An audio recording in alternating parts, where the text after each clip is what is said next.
We do it live from a beautiful studio, this time in Mount Charleston. Happy holidays to you. Coming up, Christmas time. It's getting closer, and the new year. So even though we're in this COVID-19 ridiculous stage, we still celebrate the holidays. That's how we do it. Mount Charleston's a little nippy over here, but I'm in a warm studio, and I want to welcome you to BettorCenter Live. You can watch us on BettorCenter.com, 9 a.m. PST. On Saturdays, 7 a.m. PST, hosted by Louis Diamond Jr. the first. On Sundays, I take over, usually 8 a.m. Pacific Standard Time. Want to thank you. You can also watch YouTube at Louis Diamond and Facebook as well.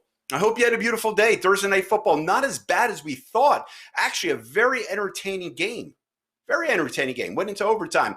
All right, we have three guys here. They're here to make some money for us. They give us some little insights, some nuggets, but also to entertain us. So let's introduce those four gentlemen today. Did I say three? I meant four. We got the four-bagger today. We have Tony Gulledge, we have Louis Bag of Diamonds, and we have Ross Benjamin. And last but not least, the eye candy of the show, all the way from Las Vegas, Nevada, Chip Chirimbes.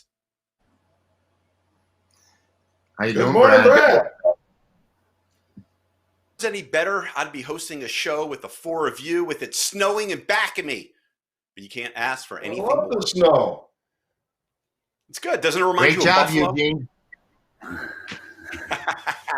Yeah, man. You know, when you pay the big bucks, you get these studios in these great off locations. Mount Charleston, great place to do a show. It's very Christmassy. All right, guys, let's break it down here. What did you learn from yesterday? Let's start with Chip Chirimbes. What did you learn?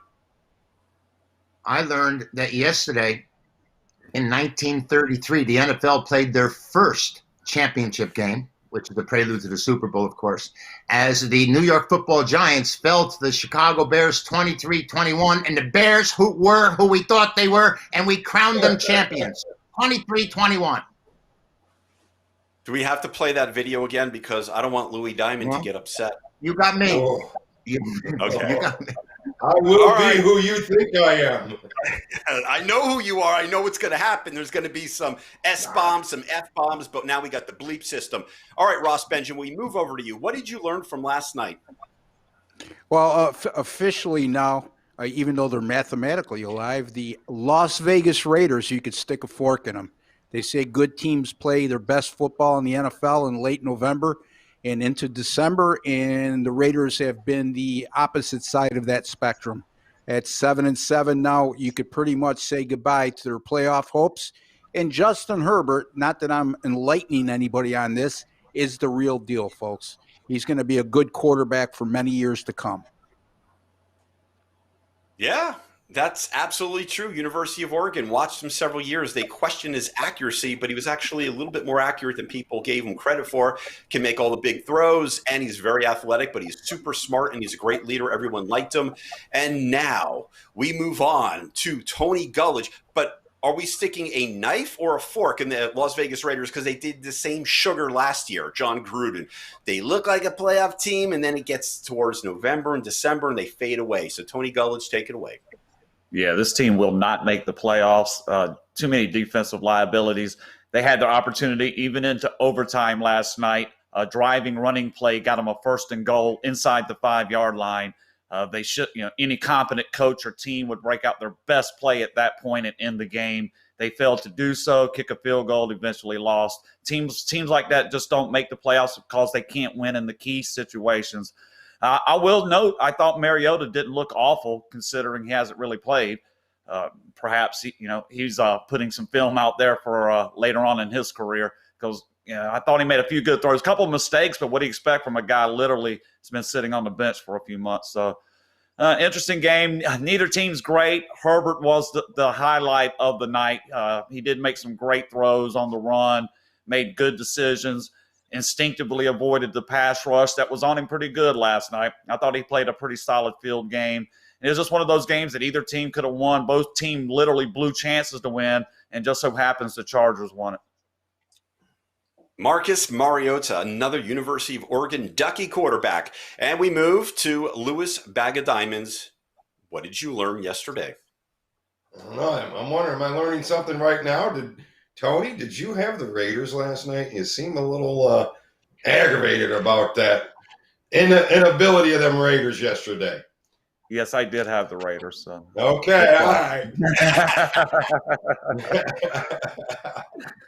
So as you can see, I got a big smile going today. So I learned that the Raiders secondary is who we thought they were.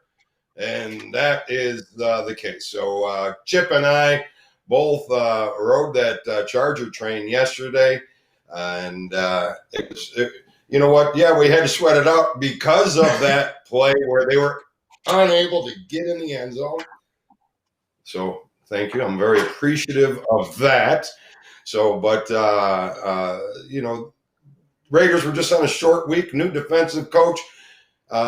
We were riding the defensive coach thing with Tony there a little bit, but I was just like, you know what, a short week against Herbert, and it panned out a cash for us. So I learned that I guess I learned that Tony had the Raiders. He did have the Raiders, and we moved to game number 1 of Friday Night College Football Championship Football Conference USA. That's game number 1.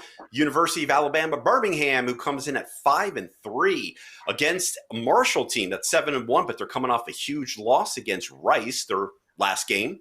Let's start with you, Louis Bag of Diamonds. Who do you like in this game? I got to say, this is kind of a tough game to really have anything solid on. Marshall, as a home favorite, plays to the over. So, in that scenario, I just got to believe that that's probably the pace that they're going to be on. UAB used to be a dead bang over team, but they 12-3-1 as an underdog to the under. So that truly worries me. And these two teams, 5-2 to the under, that worries me. But, when the teams, and we use this as Pittsburgh, the same scenario.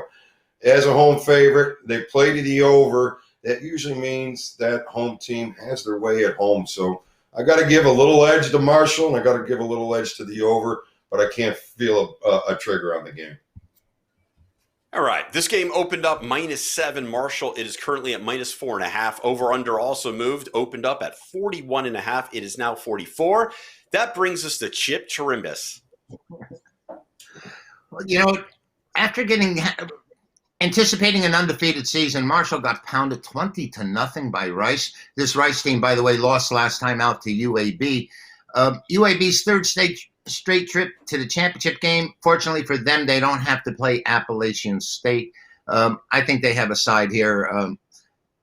Seems like a very short line to me. I mean, after Marshall just pounded everybody week in and week out, and then all of a sudden, maybe this is, Brad, the bang theory, where once you lose your first one, your undefeated season's down, you've lost your mojo, and you get beat a second time out. I think the line is very short. I lean to the Blazers. Yeah, that same thing happened with the Pittsburgh Steelers, undefeated, and then now they lost 2 in a row, right? We'll see. But this Marshall team gives up 11 points per game, and they were so damn good until they met Rice.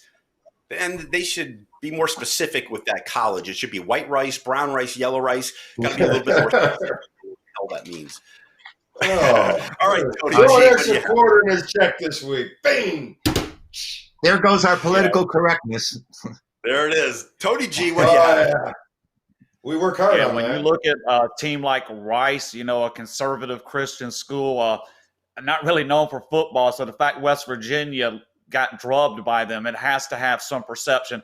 I think people are looking at this using the transitive property of sports gambling, simply viewing Rice crushed West Virginia, Rice lost to UAB, therefore UAB is greater than West Virginia, Marshall. I don't know why I'm saying West Virginia. Marshall. Rice better than Marshall. Line bookmakers, I think, did it again. I've seen this several times. I think the bookmakers are right with the 7. I think the perception from the public is pushing this. I think it's the wrong way.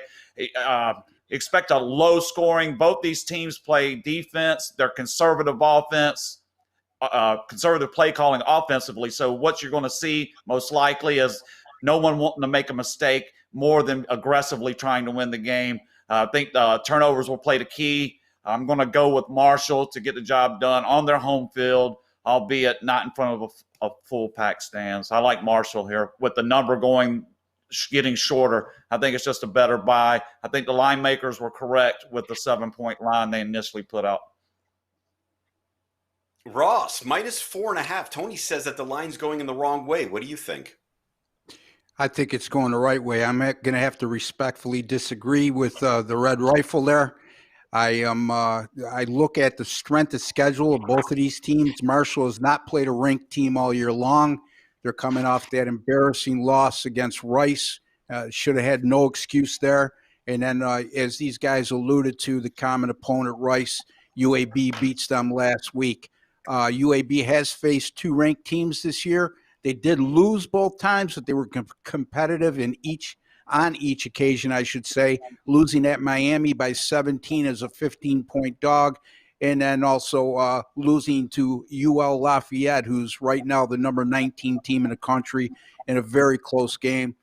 Just based on strength of schedule, I don't have a pick on this game officially, but my lean and opinion here is to take UAB plus the 4.5 over Marshall.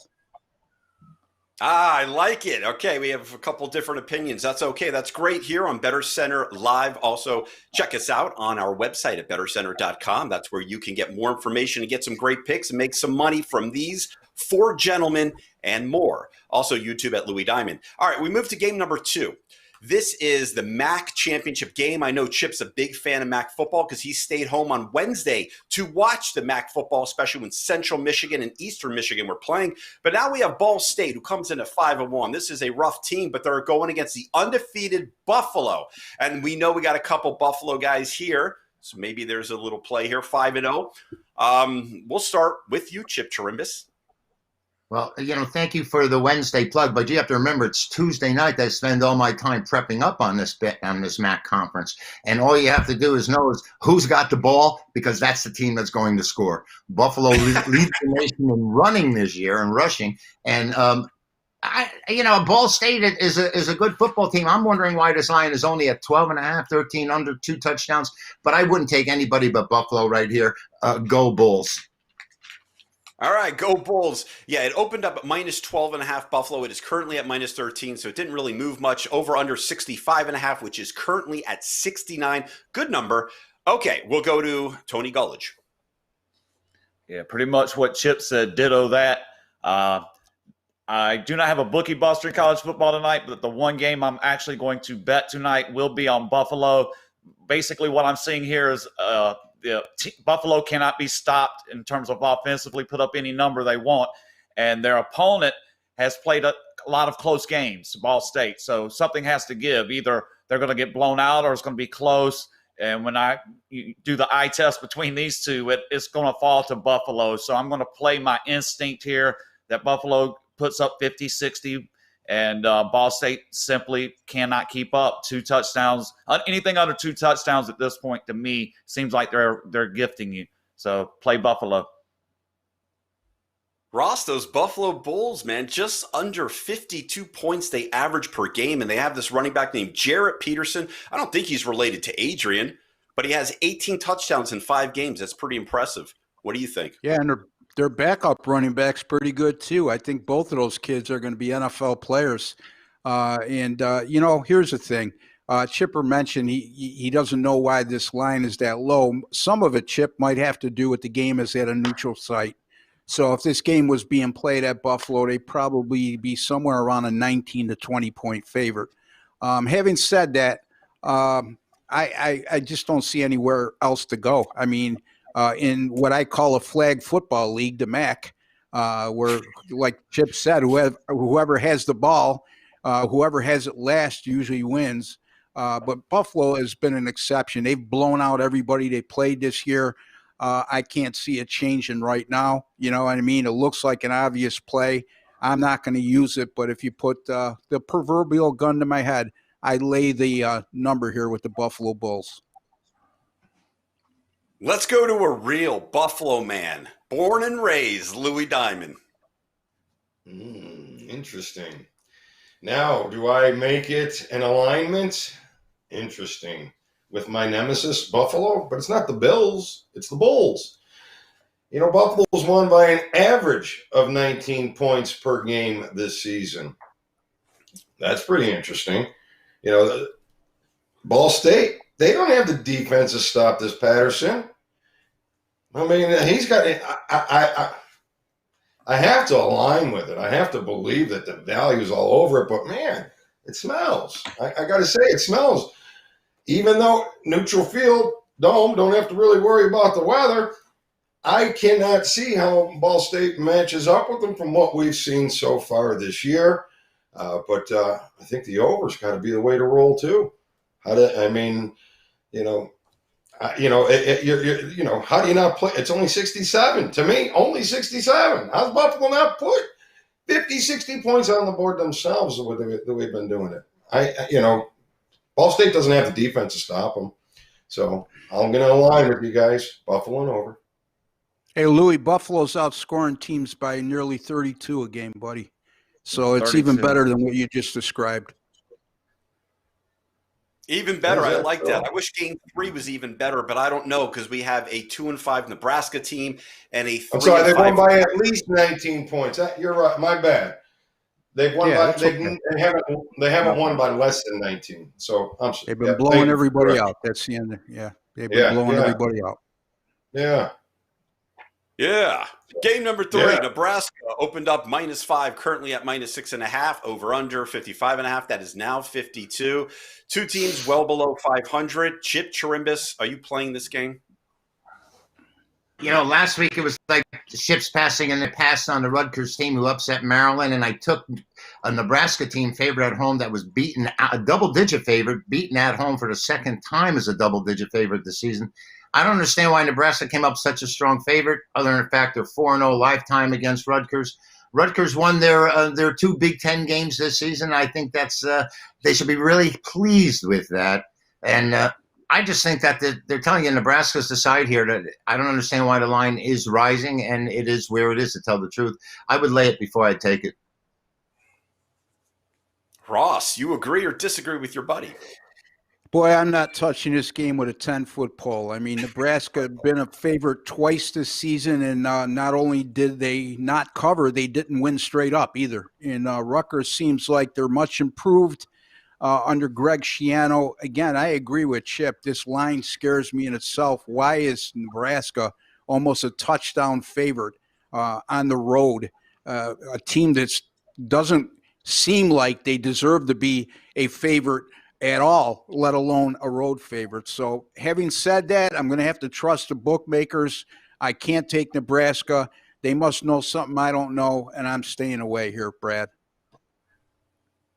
Hot game, Louis. Someone's got to play this. Are you going to throw some diamonds or some pearls? Or some silver? No matter what you got to do, you got to bet a bad team. So you want to have some good reasons to bet a bad team. The line move, maybe there's a lot of pressure on Rutgers right now. This is kind of a Super Bowl for them, and maybe that has something to do with it because they're going. They've never been able to. They've never won 4 Big Ten games in a season. This is their chance. So this is their hallmark that they're digging their feet in for, and they're a home dog. I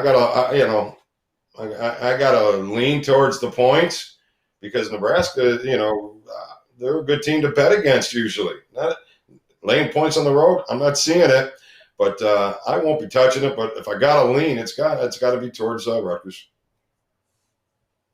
And the under looks way too obvious. But what a low number! What a low number!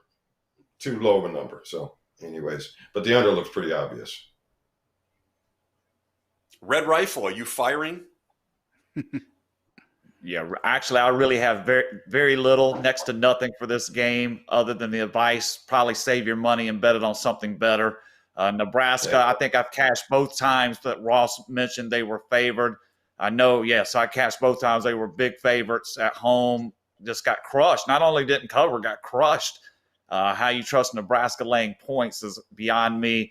But I'm not really jumping both feet to bet money on Rutgers either. For me, this is just a meaningless game. If they're going to cancel a game, this is one they should cancel, man. I have nothing really good to offer here, guys.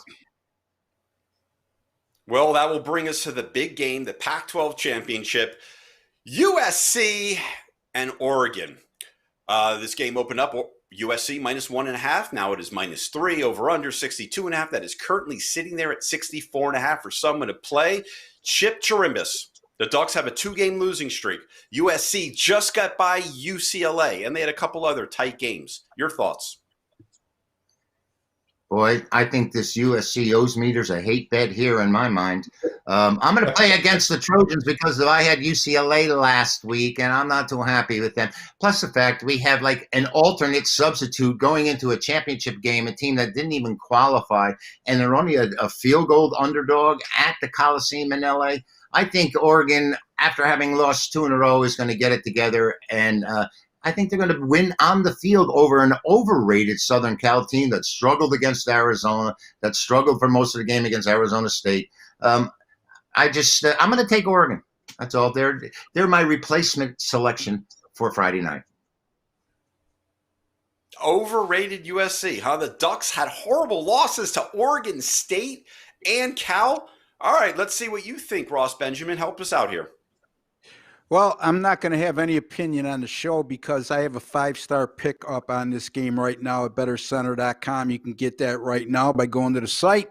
And also I'll have a 10-star top play tomorrow night in the Arizona State and Oregon State game at BettorCenter.com. It's up for sale right now.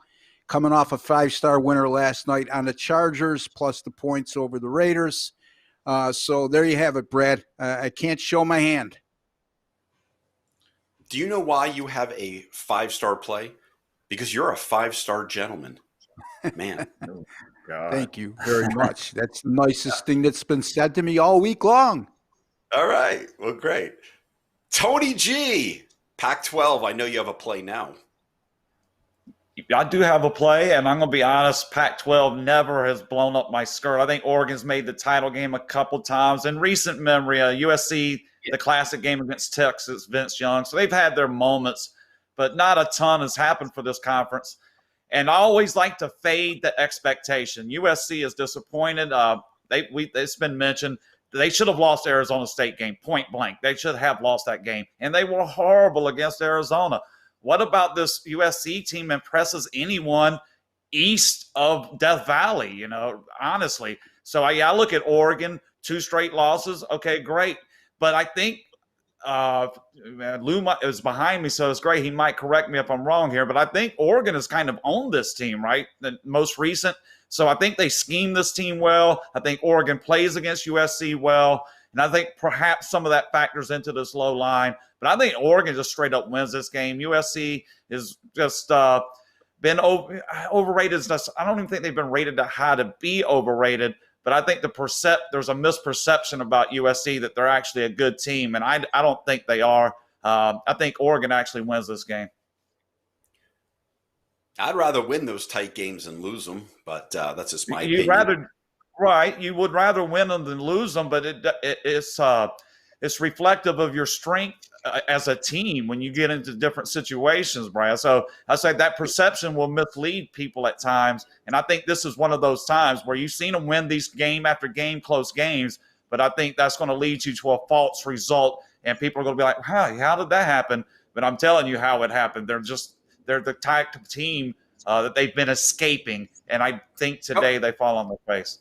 No, I totally agree with you. I watched the UCLA game and the Arizona State game. I'm like, how the hell did they win this game? I watch a lot of Oregon football because that's where I started my broadcasting career, covering the Oregon Ducks and the Pac-12. And we had some great years with Marcus Mariota and, of course, Justin Herbert. And now it's after these 2 games. So I'm iffy, but let's find out what the bag of diamonds thinks. Right now, I think Tony got some frustration on the Raiders. He's taking it out, and he's taking it out on USC tonight is what he's doing. So I'm not jumping on his side. I'm going to hope Tony is right as he's going in there. And but I see the play isn't over. By the way, Tony, you are 5 out of the last 7 they have covered. The Ducks 6 out of the last 10 when these 2 teams have met. But 6 out of the last 7 have gone over. So I'm just going to root for a big old Pac-12 shootout and look for a lot of points to be scored in the game. And I'll be playing the over in this one. That brings us to the most interesting play of the day. We'll start with Chip Chirimbes all the way from Las Vegas, Nevada. And who would that be? Well, first off, I hope that the Red Rifle isn't shooting blanks tonight because I certainly am backing the Oregon Ducks. And I think that's the most interesting game because you have a team that didn't even qualify for the championship, playing for the championship. They were supposed to be at Colorado this week, and boy, did we love the Buffaloes. But this week, the Ducks are going to fly south and crap on the Trojans. Ross Benjamin, most interesting play of the day. My most interesting play today is going to go on Saturday. I won't be on the show on the weekends, so I'm going to give it to you right now. The Ole Miss Rebels go on the road to Baton Rouge to take on the LSU Tigers, who are coming off a monumental upset over number 5 Florida last week, virtually spoiling their playoff chances, winning 37-34 as a 23-point road underdog. I just can't imagine this week they're going to be as emotionally stoked as they were last week. I think they're set up for an emotional letdown. It's just common human behavior when something like that happens. And if you look at the history of college football, teams coming off big upset wins like that, more times than not, they're flat the following week. Now, Ole Miss, on the other hand, this is a team that started out 2-4 under first-year head coach Lane Kiffin. They've now won 3 in a row. They haven't played since the 28th of November. And with a win, they'll finish 6-4, which is a pretty good year for them considering where they've been in recent seasons and taken into consideration with the first-year head coach. Mississippi has scored 42 points or more on 4 separate occasions this year.